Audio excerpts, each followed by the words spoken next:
Tjänski. Nummer 4. Från Väsby, William Lärno. Nummer 5. Från Södertörn, Jonathan Sandqvist. Nummer 6. Från SS04, Leonardo Montes. Nummer 7. Från Helsingborg, Gustav Lind. Från Spårvägen, Andreas Wallin.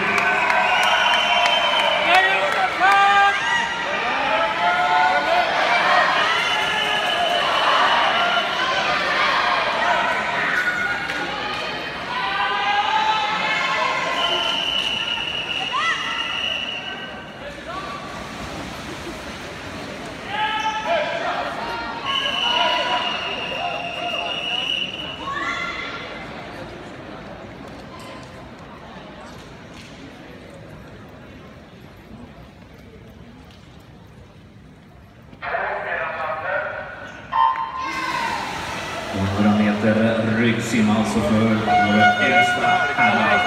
William Lärnås, den snabbaste regionfinalen det här hitet i Väsby.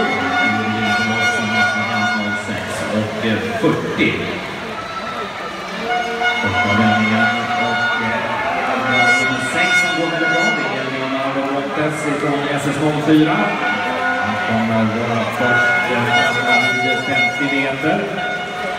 Länder där och han har en vändaste på 31 och 70. Det är då kommer Örebros Michel Tjänski för hela på tredjeplatsen vid Gamla Närmare på 6. En sekund snabbare nu vid tävlingarna i Södertälje. Regionsimningen som är hans personbästa med 7.74 ska vi kunna slå till ännu ny bästa tid utav Brandes här i litet första hörnet. Sista vändningen och då har den gärna till sig ordentligt. Det är 4 stycken herrar som mer eller mindre ligger på rad. 10 meter kvar och sedan så är det Michel Tjänski från Örebro som går starkt och från drar ut längst och sätter handen i plattan och noterar då segertiden 1.05 och 70 vinner detta första finalen.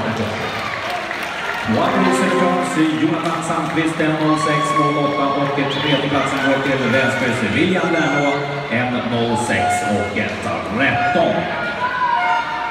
3 stycken.